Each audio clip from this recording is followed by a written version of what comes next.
Hello everyone, good morning all of you. चलो, तो आज हम न्यू चैप्टर स्टार्ट कर रहे हैं, न्यूक्ली या फिर उसका सिंगुलर होगा न्यूक्लियस। ओके, चलो। तो ये हमारा 13 नंबर का चैप्टर है। और याद रखो, बार बार बता रहा हूँ, चैप्टर नंबर 11th के बाद जो भी चैप्टर है, 9 10 सॉरी 11 12 जो हमने लास्ट दो चैप्टर देखे हैं वो इजी वन है। उसके अंदर हमारे मार्क्स लूज नहीं होने चाहिए। हार्ड चैप्टर में थोड़ा बहुत आप प्रिपरेशन करो और कुछ भूल जाओ या फिर मार्क्स कम हो जाए चलेगा। पीछे वाले चैप्टर को अच्छे से करो। ओके, चलो। तो न्यूक्ली के अंदर हमें क्या देखना है? वैसे हमें बहुत सारी चीज़ें पता है एटम के बारे में, कि एटम के सेंटर में ये न्यूक्लियस होता है। उस न्यूक्लियस के अंदर पॉजिटिव चार्ज होता है। उसके आसपास उसकी पेरीफेरी में इलेक्ट्रॉन घूमते रहते, उसकी ऑर्बिट में इलेक्ट्रॉन घूमते रहते। ये सारी चीज़ें हमें वैसे पता है। तो इस बार हमने पूरे एटम का प्रीवियस जो चैप्टर था उसके अंदर हमने एटम के बारे में सारी डिटेल निकाल ली। अब हमें डिस्कस करना है सिर्फ उसके न्यूक्लियस के ऊपर। ओके, सिर्फ और सिर्फ उसके न्यूक्लियस के ऊपर डिटेल में डिस्कस करना है कि न्यूक्लियस के अंदर मास कितना होता है, न्यूक्लियस की साइज़ क्या होती है, न्यूक्लियस के अंदर कौन से कंपोजिशन होते हैं, वो सारी चीज़ों के बारे में। मीन्स की टोटल डिटेल इसके सेंटर के ऊपर ही होने वाली है। एटम के बारे में अब भूल जाओ, एटम के बारे में हमने प्रीवियस चैप्टर देख लिया। जो भी चीज़ें हमें देखनी थी, जो भी उसकी प्रॉपर्टी देखनी थी, वो सारी चीज़ें हमने प्रीवियस चैप्टर में देखी। चलो, तो पहले उसके साइज़ की कंपैरिजन करें तो ये कह सकते हो आप कि न्यूक्लियस की रेडियस, यानी ये वाली न्यूक्लियस की रेडियस उसके एटम की रेडियस से 10⁴ टाइम्स कम है। 10⁴ टाइम्स कम है। यानी कि अगर एटम की रेडियस है 10⁻⁻10, तो न्यूक्लियस की रेडियस होगी 10⁻14 या फिर 10⁻15 के आसपास। ये कहते हैं कि एक जनरल डिस्कशन है, अगर मैं इस एटम की ऑर्बिट को स्ट्रेच करते जाऊँ और इस ऑर्बिट को अगर मैं रूम जितना, हमारा जो रूम होता है 12/15 या 15/16, इस टाइप का कुछ रूम होता है, अगर मैं उसे इतना इंक्रीज कर दूँ इस ऑर्बिट को, तो ये जो न्यूक्लियस जो है वो हमें टिप जितना, ये जो मेरी पेन है उस पेन की टिप, ये जो पेन है मेरी कहाँ पे है पता नहीं, आपके पास आ पाएगी कि नहीं आ पाएगी, हॉरिजॉन्टल में, बट ये रहा, हो गया था फोकस। ये जो पेन की टिप है ना, ये टिप, पेन की टिप, उस टिप जितना हमें न्यूक्लियस दिखेगा जब मैं इसकी ऑर्बिट को रूम जितना स्ट्रेच करूँ तब। तो समझ जाओ कि न्यूक्लियस की साइज उसकी ऑर्बिट की कंपैरिजन में कितनी कम है।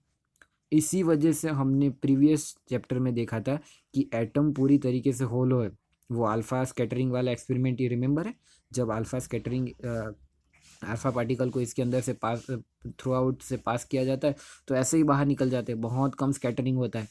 वहाँ से रुथरफोर्ड को पता चला था कि ये जो हमारा एटम है वो पूरी तरीके से होलो है।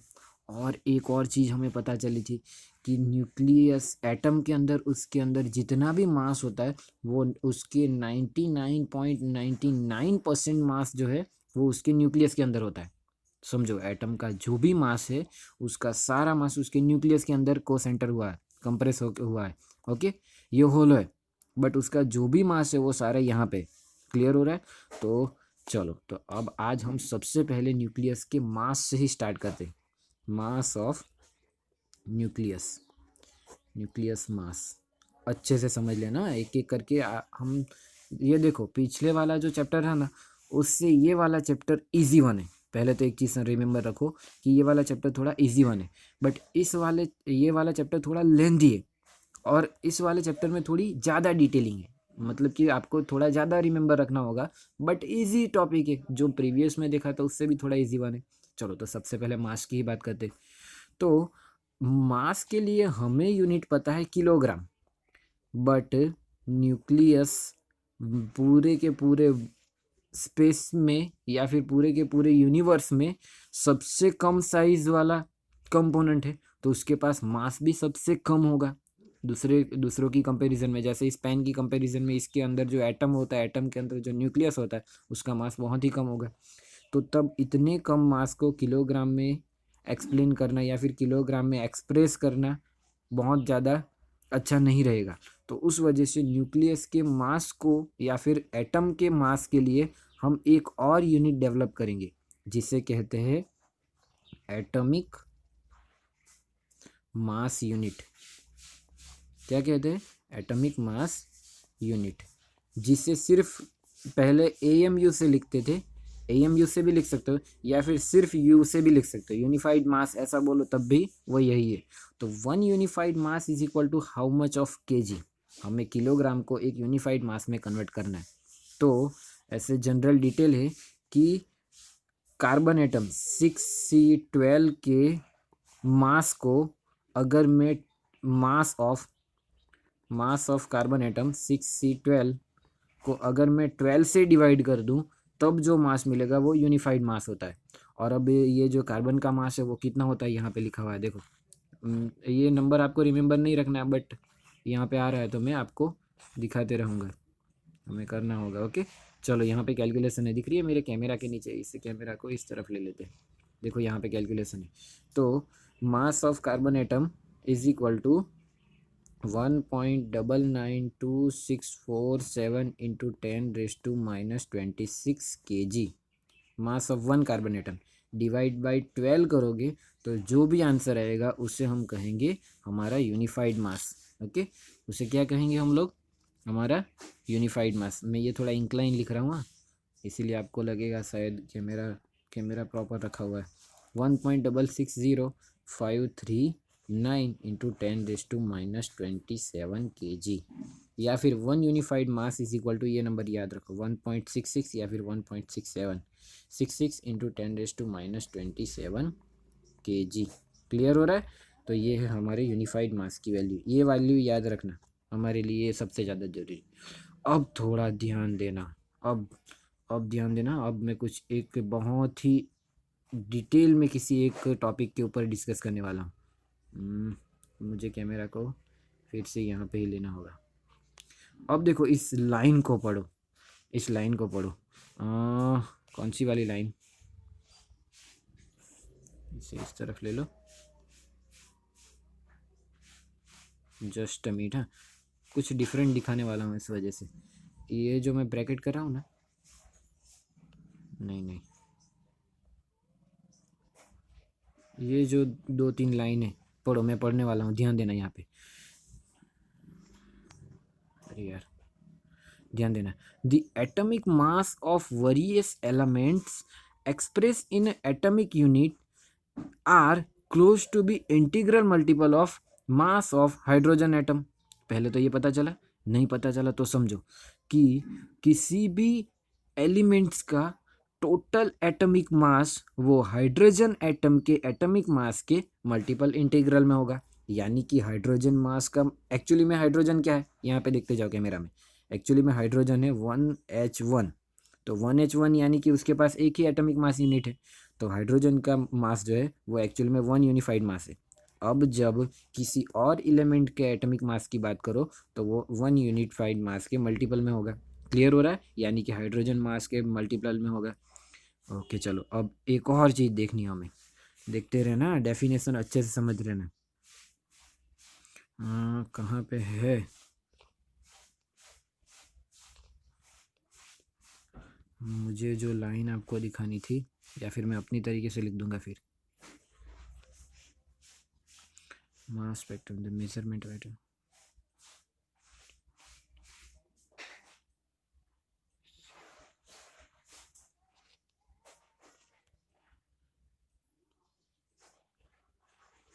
Just a minute.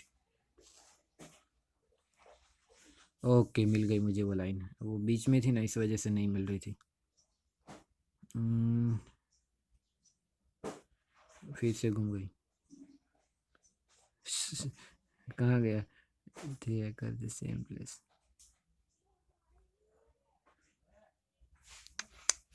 Just minute. अरे यार, ओके मुझे मिल गई है वो लाइन, बट उससे पहले है ना थोड़ा आपको आइसोटॉप्स के बारे में मुझे एक्सप्लेन करना है।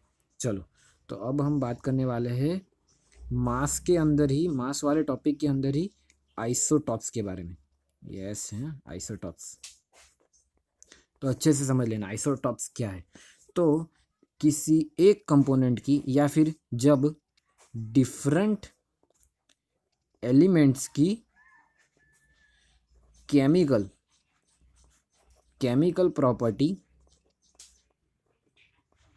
Are same, properties are same but weight या फिर मास आर डिफरेंट, अगर इस तरीके का है तो उसे आइसोटॉप्स कहते हैं। तो ध्यान से समझो, एग्जाम्पल से एक्सप्लेन करूंगा तो बहुत अच्छे से समझ में आएगा। जैसे हाइड्रोजन के पास 3 आइसोटॉप्स है, 1H1, 1D2 एंड 1T3, पता है ना, हाइड्रोजन, ड्यूटेरियम एंड ट्रिटियम। तो देखो यहाँ पे, तो उन तीनों की पास प्रोटॉन के नंबर सेम है, वो तीनों के तीनों हाइड्रोजन एटम के ही डिफरेंट डिफरेंट आइसोटॉप्स है। तो उसके अंदर क्या होगा पता है, इन तीनों में केमिकली सारी जो प्रॉपर्टी होगी वो हाइड्रोजन एटम जैसी होगी, बट इन तीनों के मास डिफरेंट डिफरेंट है, तो इसे आइसोटॉप्स कहते हैं। इसीलिए मैंने लिखा हुआ है अ डिफरेंट एलिमेंट विच, उनकी जो केमिकल प्रॉपर्टी है वो सेम होनी चाहिए बट उनके पास जो मास है वो डिफरेंट होना चाहिए, तब उसे आइसोटॉप्स कहते हैं। क्लियर हो रहा है आइसोटॉप्स। अब ये जो वर्ड है ना आइसोटॉप्स, इसका भी एक मीनिंग है, आइसोटॉप्स का भी मीनिंग है। Iso means same, tops means place. तो सेम प्लेस, ध्यान से समझना, सेम प्लेस, आइसोटॉप्स का यहाँ पे मीनिंग है same place, tops means place होता है। तो आइसोटॉप्स यहाँ पे ये जो सारे कंपोनेंट है उससे सेम प्लेस क्यों कहते हैं पता है, क्योंकि पीरियोडिक टेबल में सिर्फ और सिर्फ हाइड्रोजन एटम के लिए ही हमारे पास प्लेस है। तो हाइड्रोजन एटम के अंदर ही ये दोनों कंपोनेंट भी वहाँ पे ही रखे जाएंगे, उनके लिए कोई डिफरेंट प्लेस नहीं मिलने वाला है पीरियोडिक टेबल में। सेम प्लेस होने की वजह से ग्रीक वर्ड है ये, Greek word isotopes, same place. Clear हो रहा है ना आपको। तो सेम प्लेस क्यों कहते हैं, क्योंकि देखो उन सबके, ये भी देखो जेड भी, प्रोटॉन के नंबर भी सबके एक जैसे इक्वल ही है। क्लियर हो रहा है ना आपको अब तो सेम प्लेस क्यों कहते हैं पता चल गया, आइसोटॉप्स, सेम प्लेस। ओके, जिनकी केमिकल प्रॉपर्टी सेम होती है बट सबके मास डिफरेंट डिफरेंट होते हैं। अब जो मुझे एक लाइन आपको एक्सप्लेन करनी थी वो देखो यहाँ पे है, मुझे मिल ही नहीं रही थी, यहाँ पे मिल गई है। नहीं, अरे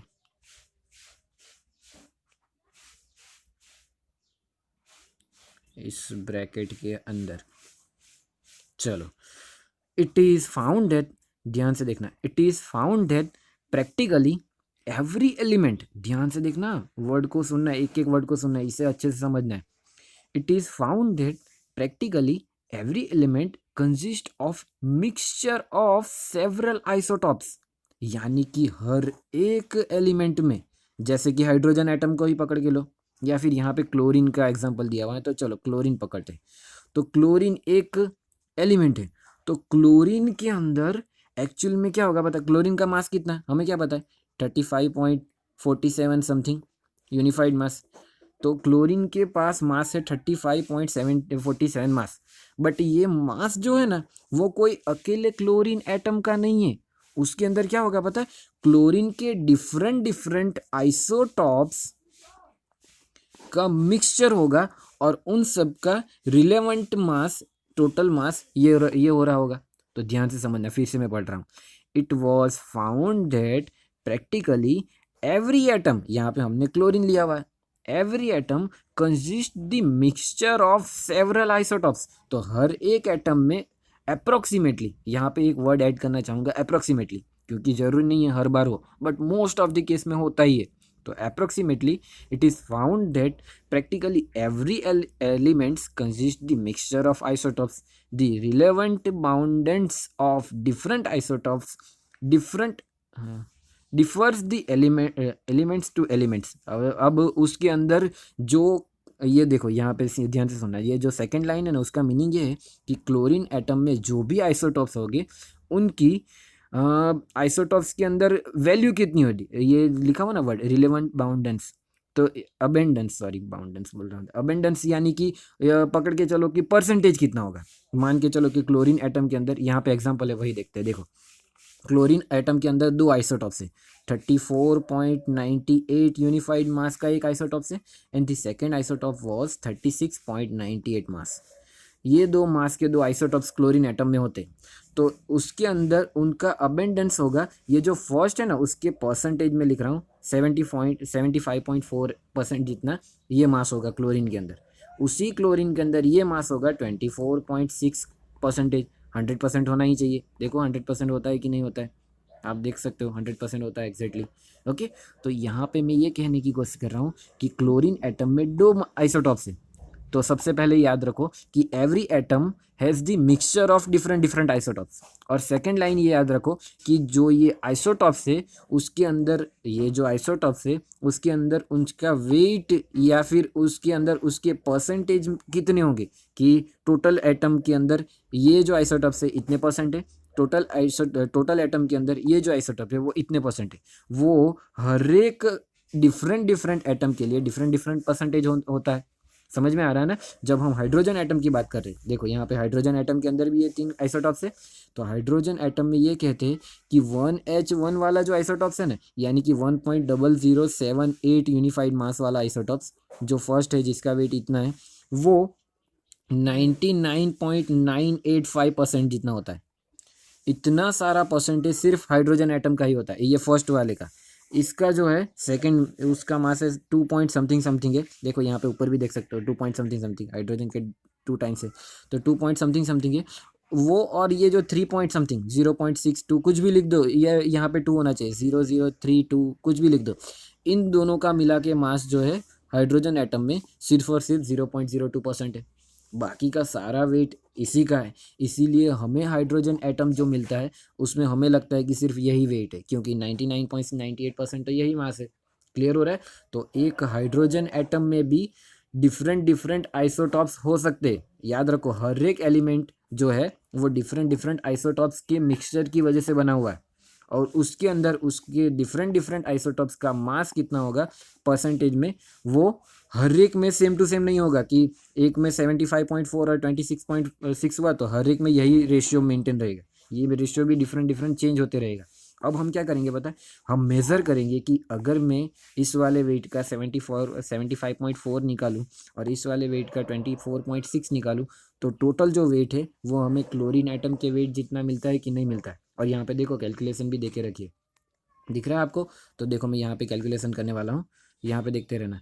हमारे पास 34.98% का, सॉरी यूनिफाइड मास का 75.4% है, प्लस 36.98, ये आपको कैलकुलेशन आनी चाहिए ना, एग्जाम में आने वाली है, याद रखना। पॉइंट का 24.6% है। अब अगर परसेंटेज निकालो तो क्या होगा, डिवीज़न में 100, यहाँ पे भी परसेंटेज निकालो तो डिवीज़न में 100, दोनों के डिनोमिनेटर सेम है तो दोनों को एडिशन कर सकते हो, तो इन दोनों को मल्टीप्लाई करो, इन दोनों को मल्टीप्लाई करो, फिर ऐड करो और उसे फिर 100 से डिवाइड करोगे तो आपको आंसर मिलेगा 35.47 यूनिफाइड मास। तो पता चल रहा है कि क्लोरीन एटम का जो मास है ना, वो उसके अंदर हर एक क्लोरीन के एटम नहीं है, उसके अंदर डिफरेंट डिफरेंट आइसोटॉप्स का मिक्सचर होता है। ये रियलिटी हमें इसी वाले चैप्टर में आके समझ में आती है, या फिर केमिस्ट्री में आपने शायद पढ़ा होगा। फिजिक्स के अंदर कभी भी हम इस तरीके से बात नहीं करते कि किसी एक एटम के अंदर डिफरेंट डिफरेंट आइसोटॉप्स को ध्यान में रख के कोई भी डिस्कशन नहीं होती है, कोई भी थियरी नहीं होती। ये जो थियरम है आप लोग यहाँ पे यानी कि इस वाले चैप्टर न्यूक्लियस वाले चैप्टर में आके ही देखते हो। उससे पहले हम सिर्फ क्लोरीन की बात करें तो सिर्फ क्लोरीन, हाइड्रोजन की बात करें तो सिर्फ हाइड्रोजन, फिर हमें पता चलता है कि एक्चुअल में हाइड्रोजन है वो एक्चुअली में 3 डिफरेंट डिफरेंट आइसोटॉप से मिक्सचर से बना हुआ है। फिर हमें पता चलता है क्लोरीन जो है वो 2 डिफरेंट डिफरेंट आइसोटॉप्स के मिक्सचर से बना हुआ है। क्लियर हो रहा है आपको। चलो, तो होप्स हो कि आपको क्लियर हो गया होगा। और यहाँ पे दिया हुआ है देखो हाइड्रोजन एटम के मास, हाइड्रोजन एटम के मास के पास में नीचे देखो प्रोटॉन का मास दिया हुआ है MP। तो MP इज इक्वल टू 1.00727, ये नंबर ही रिमेंबर रख लेना। और इज इक्वल टू होता है 1.67 इंटू 10⁻27 kg, याद रख लो इस वाले नंबर को। ओके, चलो प्रोटॉन का मास दिया हुआ है। अब हम बात करने वाले हैं प्रोटॉन और न्यूट्रॉन उन सब की। अब ध्यान से देखना, तो अब मैं किसकी बात करने वाला हूँ पता है, इन्वेंशन ऑफ न्यूट्रॉन। देखो यहाँ पे यही टॉपिक होगा, डिस्कवरी ऑफ न्यूट्रॉन। तो देखते जाना, मैं बहुत अच्छे से समझाऊंगा। और ये भी पहले हम डिस्कस करेंगे कि क्यों ये टॉपिक यहाँ पे आ रहा है। तो मैं पहले इसे हेडिंग दे देता हूँ, डिस्कवरी ऑफ न्यूट्रॉन। ओके, तो डिस्कवरी ऑफ न्यूट्रॉन टॉपिक इस वजह से आया, ध्यान से देखना। हो क्या रहा था पता है, जैसे हमें आइसोटॉप पता चले, देखो मैं यहाँ पे वही 3 आइसोटॉप्स लिखने वाला हूँ हाइड्रोजन के, 1H1, 1D2, 1T3। अब देखो, अब ध्यान से सुनना मेरा वर्ड, हमने आगे क्या देखा कि न्यूक्लियस के अंदर जो भी उसका मास है वो उसके न्यूक्ली का मास, टोटल 99.99% मास, उसके न्यूक्ली का जो मास है वही एटम का मास होता है। तो अगर यहाँ पे ऊपर ये जो सारे मास दे के रखे हैं वो एक्चुअली में उसके एटम के ही मास होंगे, एक्चुअली में उसके एटम के ही मास होने चाहिए ना। अब देखो, अगर मैं इसके एटम को ड्रॉ करूँ तो उसके एटम के न्यूक्लियस में एक ही प्लस होना चाहिए क्योंकि एक ही प्रोटॉन है। इसी को इसके न्यूक्लियस को ड्रॉ करूँ तो उसमें भी एक ही प्रोटॉन होना चाहिए। इसके न्यूक्लियस को ड्रॉ करूँ तो उसके अंदर भी एक ही प्रोटॉन है, इसीलिए एक ही प्लस होना चाहिए। बट अगर मैं न्यूक्लियस के मास के अकॉर्डिंग देखूँ तो तीनों में अगर एक ही प्रोटॉन है तो तीनों के मास ऊपर भी सेम होने चाहिए थे। हमने क्या देखा कि सारा मास जो न्यूक्लियस का मास, सेंटर में जो न्यूक्लियस का मास होता है वही उसके पूरे एटम का मास होता है। तो अगर यहाँ पे देखो तो पूरे एटम का मास चेंज हो रहा है जबकि न्यूक्लियस का मास तीनों का सेम है। तो हमें यहाँ पे ये पता चलता है कि, या फिर जेम्स चैडविक, ये जो जेम्स चैडविक जिसने ये इन्वेंशन किया था, उसे ये पता चला कि न्यूक्लियस के अंदर कुछ और भी होना चाहिए तभी ये मास इंक्रीज हो रहा है। और वो जो भी होगा ना, ध्यान से देखना, ये देखो यहाँ पे एक प्रोटॉन है तो उसका मास 1 है, यहाँ पे भी एक प्रोटॉन है बट उसका मास प्रोटॉन से 2 टाइम्स है। ध्यान से सुनो मेरे वर्ड को, ध्यान से सुनो। मैं न्यूट्रॉन के बारे में देखो, इन्वेंशन ऑफ न्यूट्रॉन में हमें कोई बहुत ज़्यादा डिस्कवरी कैसे हुई थी, उसने कौन सी कैलकुलेशन करी थी, वो सारी चीज़ें, कंजर्वेशन ऑफ एनर्जी कैसे किया था, कंजर्वेशन ऑफ मोमेंटम कैसे किया था, वो सारी चीज़ें इतनी डिटेल में हमें नहीं पढ़नी है। हमें सिर्फ देखना है कि क्या हुआ था, हमें सिर्फ समझना है कि कैसे हुआ था। समझ रहे हो? चलो, तो मैं यही डिटेल एक्सप्लेन कर रहा हूँ। तो प्रोटॉन, यहाँ पे देखो प्रोटॉन के मास की वैल्यू 1 है। अब यहाँ पे भी एक ही प्रोटॉन है बट यहाँ पे मास की वैल्यू प्रोटॉन की वैल्यू से 2 टाइम्स है। यहाँ पे भी एक ही प्रोटॉन है बट यहाँ पे मास की वैल्यू प्रोटॉन के मास से 3 टाइम्स है। तो यहाँ पे मुझे एक चीज़ क्लियर हो जाती है कि न्यूक्लियस में जो भी कुछ होगा ना, जो भी कुछ होगा उसका मास प्रोटॉन के मास के सेम वैल्यू में होगा। सेम वैल्यू में क्यों? अगर यहाँ पे एक ही प्रोटॉन है और यहाँ पे मास प्रोटॉन के 2 टाइम्स हो रहा है तो मैं यहाँ पे जो भी कुछ लिखूंगा उसका मास, जो भी दूसरा पार्टिकल में इसके अंदर दिखा रहा हूँ उसका मास प्रोटॉन के मास के 2 टाइम्स होना चाहिए। सेम वे में यहाँ पे मेरे पास अगर 3 टाइम्स मास है तो इसी कंपोनेंट को मैं 2 बार लिख सकता हूँ, 2 बार लिख सकता हूँ क्योंकि इसका मास भी सेम टू सेम है प्रोटॉन के मास से, तो 3 टाइम्स प्रोटॉन का मास जितना हो गया। क्लियर हो रहा है? अब मैंने यहाँ पे 0 से क्यों डिनोट किया पता है? 0 से क्यों डिनोट किया? क्योंकि इसके पास कोई भी चार्ज नहीं है, इसी वजह से उसे न्यूट्रॉन कहते, क्योंकि ये न्यूट्रल है। देखो 0 यानी कोई चार्ज नहीं, प्लस यानी पॉजिटिव चार्ज, और माइनस यानी नेगेटिव चार्ज। तो यहाँ पे मैंने 0 से क्यों डिनोट किया हुआ है? यानी कि उसके पास कोई चार्ज नहीं है, यानी कि वो न्यूट्रल है, उसी वजह से उसे न्यूट्रॉन कहते हैं। क्लियर हो रहा है ना आपको? पॉजिटिव है उस वजह से उसे प्रोटॉन कहते हैं, नेगेटिव की वजह से इसे कोई नेगेटिव ट्रॉन ऐसा कुछ कहना चाहिए बट इसे इलेक्ट्रॉन कह के रखा है। ओके, चलो, ये जे थॉमसन की गलती है, उसे नहीं पता था शायद इस तरीके से दिखाना चाहिए था। चलो कोई नहीं, अब यहाँ पे आ जाओ। ओके देन, तो हम न्यूट्रॉन के चार्ज की भी बात करते हैं। तो क्या हुआ पता है, ये जो जेम्स चैडविक है ना, उसने बेरिलियम के न्यूक्लियस के ऊपर अल्फा स्कैटरिंग का एक्सपेरिमेंट किया। उसने अल्फा पार्टिकल को बेरिलियम के न्यूक्लियस के ऊपर थ्रो आउट किया। तो उसे क्या पता चला पता है? न्यूक्लियस के अंदर से कुछ ना कुछ वेव बाहर निकल रहे या फिर कुछ ना कुछ पार्टिकल बाहर निकले जो न्यूट्रल है। जो क्या है? न्यूट्रल है। तो उसे पता, उसे तब ध्यान देना, जब ये एक्सपेरिमेंट हो रहे थे तब ये पार्टिकल जो न्यूट्रल पार्टिकल है ना, उसके बारे में हमें एक ही पार्टिकल पता था, फोटोन। जब ये एक्सपेरिमेंट हो रहे थे उस टाइम पे न्यूट्रल में हमें एक ही पार्टिकल पता था, फोटोन। बट यहाँ पे जो अल्फा पार्टिकल की वजह से ये जो पार्टिकल बाहर निकल रहा है, 0 वाला ये जो पार्टिकल बाहर निकल रहा है, उसने फोटोन को ही मेजर करने के लिए, ध्यान से सुनना, उससे जब पहली बार बाहर निकल रहे थे ना तब उसे लगा था ये फोटोन ही होंगे, तो उसने क्या किया पता है, ये जो अल्फा पार्टिकल का इनिशियल मोमेंटम है इज इक्वल टू इसका फाइनल मोमेंटम होना चाहिए, क्योंकि conservation of momentum. Same way में अल्फा पार्टिकल ने जो एनर्जी दी उससे उसने अल्फा पार्टिकल ने जितने भी पार्टिकल ने उसे एनर्जी दी, उस वजह से यहाँ पे जो पार्टिकल बाहर निकल रहा है उसकी एनर्जी बहुत ज़्यादा होनी चाहिए, एनर्जी कंजर्वेशन भी होना चाहिए, कितनी एनर्जी से मिली, कितनी एनर्जी से फोटोन बाहर निकला, हर एक चीज़ होनी चाहिए। बट उसे ये मेजरमेंट अच्छे से नहीं मिला। फिर उसने बताया कि ये जो पार्टिकल बाहर निकल रहा है वो फोटोन होना ही नहीं चाहिए। अब ये कोई नया ही पार्टिकल बाहर निकल रहा है और वो न्यूक्लियस में से ही बाहर निकल रहा है, उस वजह से उसने नया नाम दिया जो न्यूट्रल पार्टिकल है, उस वजह से उसकी डिस्कवरी के लिए उसने उसे नेम दिया न्यूट्रॉन। क्लियर हो रहा है? देखो हमें एकदम बेसिक डिटेल बात करनी है कि कैसे वो जीरो चार्ज है उसके पास, क्यों कोई चार्ज नहीं है, कैसे उसका मास सेम मास है। मास कैसे सेम मास है वो मैंने एक्सप्लेन किया। वो बाहर निकलने वाला पार्टिकल न्यूट्रल था बट वो फोटोन नहीं था, उस वजह से उसने न्यूट्रल के ऊपर से उसे नाम दे दिया न्यूट्रॉन। क्लियर हो रहा है? जिस वजह से जेम्स चैडविक को 1935 में नोबेल प्राइज़ भी मिला था इसके इन्वेंशन के लिए, उसकी डिस्कवरी के लिए, न्यूट्रॉन की डिस्कवरी के लिए। ओके चलो, तो यहाँ पे और कुछ है मुझे देख लेने दो अगर कुछ नया है तो। ओके चलो, देखो यहाँ पे मास ऑफ न्यूट्रॉन दिया हुआ है। Mass of neutron is equal to 1.00866। अब इसे अगर हम कन्वर्ट करते तो आंसर आ रहा है 1.67 इंटू 10⁻⁻27 kg। देखो पीछे वाले नंबर दोनों के डिफरेंट हो गए, प्रोटॉन के मास के भी यहाँ से 67 के बाद जो नंबर है वो डिफरेंट होंगे, यहाँ पे भी डिफरेंट है। देखो 49 है और आगे देख लेते हैं। चलो प्रोटॉन के मास में क्या नंबर था, तो प्रोटॉन के मास में नंबर था 262 और यहाँ पे 49, यानी कि दोनों में डिफरेंस है, थोड़ा बहुत डिफरेंस है। बट हमें चाहिए कि दोनों एक्चुअल में तो दोनों के मास सेम टू सेम है, इसलिए हमें कोई इतना डिफरेंस नहीं दिख रहा है। तो हम जब भी कैलकुलेशन करेंगे तब रिमेंबर रखना है कि प्रोटॉन का जितना मास है उतना ही न्यूट्रॉन का भी मास है और दोनों न्यूक्लियस के अंदर ही है।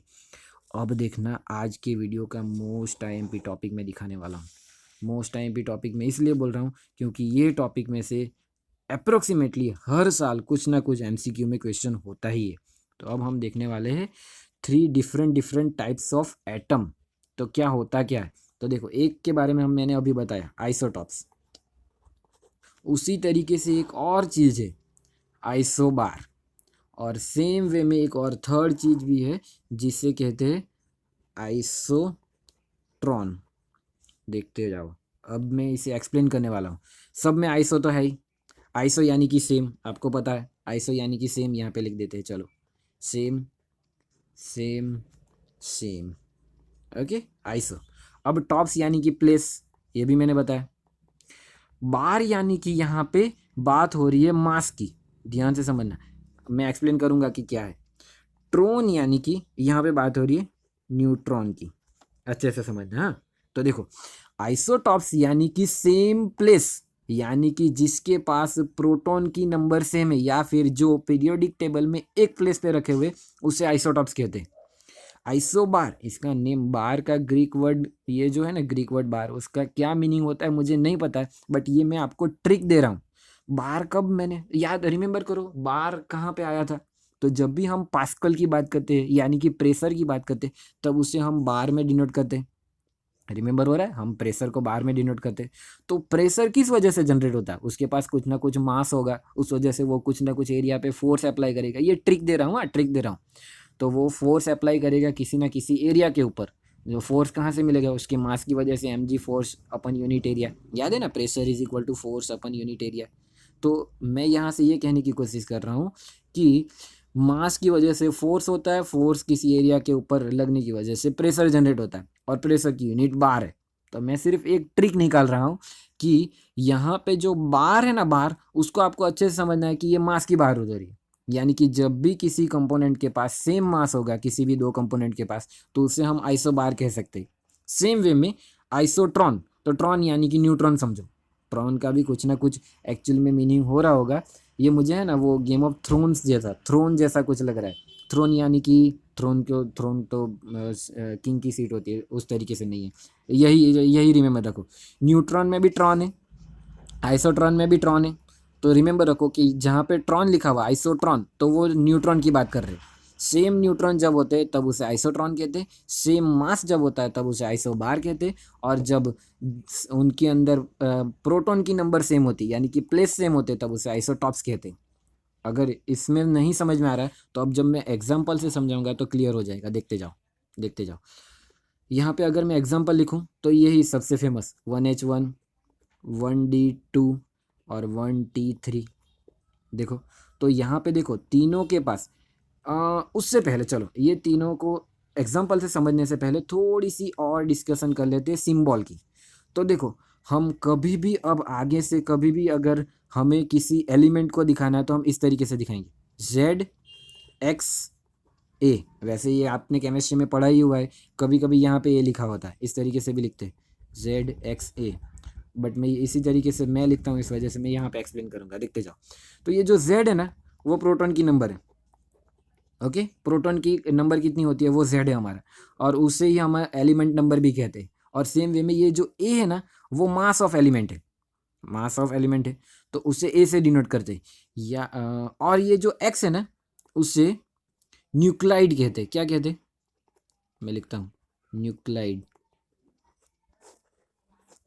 न्यूक्लाइड यानी कि ये किस एलिमेंट का न्यूक्लाइड है वो बीच में दिखाएंगे, उसके अंदर प्रोटॉन की नंबर कितनी है वो यहाँ पे लिखेंगे, और उसका मास कितना है वो यहाँ पे लिखेंगे। क्लियर हो रहा है? जैसे एग्जांपल के तौर पर इसे देखो 1H1 यानी कि ये हाइड्रोजन का न्यूक्लाइड है, उसके अंदर एक प्रोटॉन है, उसका मास 1 यूनिफाइड मास जितना है। यहाँ पे देखो ये ड्यूटेरियम का न्यूक्लाइड है, उसके पास एक प्रोटॉन है, उसके पास 2 एटॉमिक मास जितना यूनिट है, एटॉमिक यूनिट मास जितना मास है। यहाँ पे देखो ये ट्रिटियम का न्यूक्लाइड है, उसके पास 1 प्रोटॉन है और उसके पास 3 यूनिफाइड मास जितना मास है। क्लियर हो रहा है? क्लियर हो रहा है ना? सेम वे में एक्स जो है वो न्यूक्लाइड है, जेड जो है वो एलिमेंट नंबर भी कह सकते हो या फिर नंबर ऑफ प्रोटॉन भी कह सकते हो, और ये जो है वो हमारा एटम का टोटल मास है। अब ये जो टोटल मास है ना उससे हम न्यूक्लियॉन भी कहते हैं। न्यूक्लियॉन, ध्यान से देखना, ये सारी चीज़ों को अच्छे से समझ लेना। देखो ये जो एक्स है उसे न्यूक्लाइड कहते, ए जो है उसे न्यूक्लियॉन कहते, जेड जो है वो नंबर ऑफ प्रोटॉन है। अब इसे न्यूक्लियॉन क्यों कहते हैं पता है? क्योंकि ये जो टोटल मास है ना वो एक्चुअली में नंबर ऑफ प्रोटॉन का mass plus number of neutron का मास ही है। जैसे देखो यहाँ पे देखो ये जो ड्यूटेरियम है उसके अंदर 2 जितना मास है, ए यानी कि 2 है यहाँ पे, तो वो एक्चुअली में है क्या? 1 प्रोटॉन प्लस 1 न्यूट्रॉन, उन दोनों का मास मिला के। सेम वे में यहाँ पे जो ये ट्रिटियम है उसके अंदर यहाँ पे देखो A इज इक्वल टू 3, तो 3 एक्चुअली में है क्या? 1 प्रोटॉन प्लस 2 न्यूट्रॉन्स, उसको मिला के ही 3 हो रहा है। तो उस वजह से तो पहले न्यूक्लियॉन वर्ड कहाँ पे था पता है? न्यूक्लियस के अंदर जो भी कंपोनेंट है उसे साथ में मिला के एक साथ न्यूक्लियन भी कह सकते हो। न्यूक्लियस के अंदर जो कुछ भी है उसे साथ में एक साथ कहना है तो आप न्यूक्लियन भी कह सकते हो। वही यहाँ पे आ रहा है, वही यहाँ पे आ रहा है। देखो यहाँ पे जितने न्यूक्लियन के अंदर जो कुछ भी है, न्यूक्लियस के अंदर जो कुछ भी है उसे हम न्यूक्लियन कहते हैं, और वही ऊपर आ रहा है, एक ही जगह पे आ रहा है, उस वजह से ए को न्यूक्लियन भी कहते हैं। तो न्यूक्लियन दूसरा कुछ नहीं है, वो है न्यूक्लियस के अंदर कितने एलिमेंट रखे हुए उनका नंबर। क्लियर हो रहा है? तो यहाँ पे देखो अब बात करते हैं फिर से आइसोटॉप्स के अंदर। तो हम क्या करेंगे, जेड एन और ए मैं हर एक जगह पे लिखूंगा। जेड, देखो मुझे ये वाला टॉपिक अच्छे से आपको एक्सप्लेन कर देना है कि आपको एक बार ये वीडियो देखो तो रिमेंबर रह जाना चाहिए, कभी भी आपके साथ ये गलती नहीं होनी चाहिए कि आपको नहीं पता हो। ओके चलो देखते रहना। तो सबसे पहले बात कर रहे थे हम आइसोटॉप्स की। आइसोटॉप्स में मैंने क्या बताया? 1H1 1D2 1T3, यानी कि जिसके पास मास डिफरेंट डिफरेंट हो बट सेम प्लेस पे रखे हो। अब सेम प्लेस पे कब रख सकते हो? जब उसके अंदर एलिमेंट नंबर सब में सेम हो, या फिर प्रोटॉन की नंबर सब में सेम हो, प्रोटॉन की काउंट सब में सेम हो। तो देखो यहाँ पे 1 1 1 सब में प्रोटॉन की काउंट सेम है, इस वजह से ये कह सकता हूँ जेड करेक्ट है। सब में जेड करेक्ट है, सब में जेड सेम है। अब न्यूट्रॉन के नंबर की बात करें तो यहाँ पे देखो न्यूट्रॉन की नंबर कैसे फाउंड करनी है, कैसे फाउंड करनी है? अब मैंने क्या बताया था, इसके अंदर 2 न्यूट्रॉन है। अगर मुझे इसी से न्यूट्रॉन की काउंट फाइंड करनी है तो क्या करना होगा? टोटल न्यूक्लियन में से नंबर ऑफ प्रोटॉन को माइनस कर दो तो नंबर ऑफ न्यूट्रॉन मिल जाएंगे। टोटल न्यूक्लियन यानी क्या? एलिमेंट न्यूक्लियस के अंदर कौन से एलिमेंट है, तो न्यूक्लियस के अंदर सिर्फ 2 ही एलिमेंट है, प्रोटॉन और न्यूट्रॉन। अब उसमें से भी प्रोटॉन की नंबर मुझे पता है, तो टोटल न्यूक्लियन की नंबर में से अगर मैं प्रोटॉन की नंबर माइनस कर देता हूँ तो मुझे मिल जाएंगे न्यूट्रॉन की नंबर। तो यहाँ से 3 में से 1 माइनस कर दूंगा तो न्यूट्रॉन कितने पता चल जाएंगे 2। यहाँ पे 2 में से 1 माइनस कर दूंगा तो मुझे पता चल जाएगी कि इसके अंदर न्यूट्रॉन कितने हैं, तो 1। यहाँ पे 1 में से 1 माइनस करूंगा तो मुझे पता चल जाएगी इसके अंदर न्यूट्रॉन कितने हैं, तो 0, कुछ भी नहीं है यहाँ पे। क्लियर। सेम वे में यहाँ पे देखो 1H 1 माइनस 1 0, यहाँ पे 2 माइनस 1 1, 3 माइनस 1 2, यानी कि इन तीनों कंपोनेंट में न्यूट्रॉन की नंबर डिफरेंट डिफरेंट है। यहाँ पे 0, यहाँ पे 1 है, यहाँ पे 2 है, यानी कि न्यूट्रॉन सेम नहीं है। अब मास की बात करें तो देखो 1 2 3 मास भी सेम नहीं है। तो यहाँ पे सिर्फ और सिर्फ आइसोटॉप्स के अंदर हमें क्या पता चलता है, जेड सेम होता है, न्यूट्रॉन सेम नहीं होते, मास भी सेम नहीं होता है। सेम वे में अब आइसोबार, तो आइसोबार में क्या होना चाहिए, सेम मास। तो मैं कोई ऐसे 2 एग्जाम्पल लूंगा जिसका मास सेम टू सेम हो। क्लियर हो रहा है, तो देखते जाओ। मैं यहाँ पे ले रहा हूँ यही 1T3 एंड 2He3 हीलियम, और यहाँ पे ट्रिटियम। तो देखो दोनों में ए सेम टू सेम है, दोनों के मास की वैल्यू सेम टू सेम है, यहाँ पे ए पे टिक मार्क कर दे। अब जेड की बात कर, देखो 1 एंड 2 जेड सेम नहीं है। न्यूट्रॉन की बात करें, न्यूट्रॉन कैसे फाइंड करना है, 3 माइनस 1, यहाँ पे 2 न्यूट्रॉन से, यहाँ पे 3 माइनस 2, यहाँ पे 1 न्यूट्रॉन से, न्यूट्रॉन भी सेम टू सेम नहीं है। क्लियर हो रहा है, तो जिसमें सिर्फ सिर्फ और सिर्फ मास सेम टू सेम हो और प्रोटॉन और न्यूट्रॉन की नंबर डिफरेंट डिफरेंट हो उसे आइसोबार कहते हैं। जिसमें सिर्फ प्रोटॉन की नंबर सेम हो, जिस सिर्फ प्रोटॉन की वैल्यू सेम हो और न्यूट्रॉन और ए की वैल्यू डिफरेंट डिफरेंट हो उसे आइसोटॉप्स कहते हैं। सेम वे में आइसोबार की बात करें तो आइसोबार में मैं एग्जांपल लेने वाला हूँ 80 मर्क्यूरी 198 एंड 79 गोल्ड AU 197। देखते जाओ। अब देखना यहाँ पे अगर मैं Z की बात करूँ तो 80 एंड 70 सेम टू सेम नहीं है।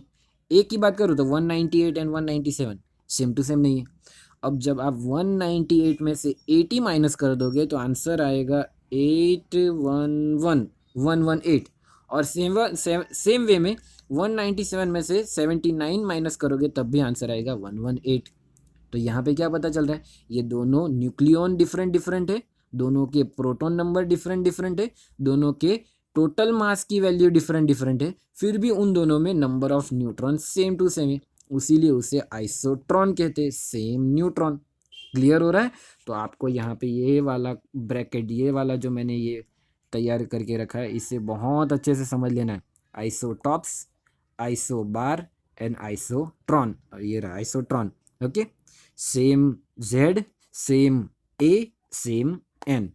क्लियर हो रहा है, ये वाला टॉपिक इस वीडियो में से अच्छे से समझना है। आगे वाले भी बहुत, ये आगे वाले जो है ना वो डिटेल है। यूनिफाइड मास क्या है, यूनिफाइड मास के बाद आइसोटॉप्स किसे कहते हैं, यहाँ पे था आइसोटॉप्स किसे कहते हैं, केमिकली कंपोनेंट सेम होना चाहिए बट उनके अंदर मास डिफरेंट डिफरेंट होना चाहिए। फिर हमें क्या पता चला कि हर एक एलिमेंट में एक्चुअल में डिफरेंट डिफरेंट आइसोटॉप्स की डिफरेंट डिफरेंट कंपोजिशन होती है परसेंटेज में। वो मिक्सचर होने के बाद फाइनल वैल्यू मिलती है मास की। वो हमने एक बार क्लोरीन के लिए फाइंड भी किया, वही मैंने हाइड्रोजन आइटम के लिए भी बात करी थी कि यही है जो 99.9% है। ओके, चलो फिर मास ऑफ प्रोटॉन लिखा, मास ऑफ न्यूट्रॉन लिखा, फिर डिस्कवरी ऑफ न्यूट्रॉन मैंने एक्सप्लेन किया। मास डिफरेंट डिफरेंट था बट प्रोटॉन की वैल्यू थी उसी को इंक्रीज करके, प्रोटॉन की जो वैल्यू थी ना उसी के मल्टीप्लिकेशन में थी, यानी कि न्यूक्लियस में जो भी कोई और कंपोनेंट है उसके पास भी मास प्रोटॉन जितना ही होना चाहिए। फिर वो पार्टिकल न्यूट्रल है, उस वजह से उसे नेम मिला न्यूट्रॉन, जिसकी वजह से जेम्स चैडविक को 1935 में नोबेल भी मिला था। फिर हम आ गए इन तीनों के ऊपर। इन तीनों को समझने से पहले मैंने ये समझा, ये जो सिंबल है वो ZXA, जेड को कहते हैं नंबर ऑफ प्रोटॉन या फिर एलिमेंट नंबर, एक्स को कहते हैं न्यूक्लाइड, कौन सा एलिमेंट है उसका न्यूक्लाइड कौन सा होगा वो, और ए को कहते हैं मास या फिर न्यूक्लियन, क्योंकि ये क्या है एक्चुअल में टोटल नंबर ऑफ न्यूक्लियन या फिर न्यूक्लियस के अंदर जो भी एटम एलिमेंट्स है या फिर जो भी पार्टिकल है उसकी टोटल एडिशन जो होती है वो ए है, उसे ही न्यूक्लियन भी कहते हैं। ओके, फिर हमने समझा आइसोटॉप्स, आइसोबार एंड आइसोट्रॉन। ये तो मैंने अभी करवाया इसलिए इसका रिवीजन नहीं होगा, समझ जाओ ZAN।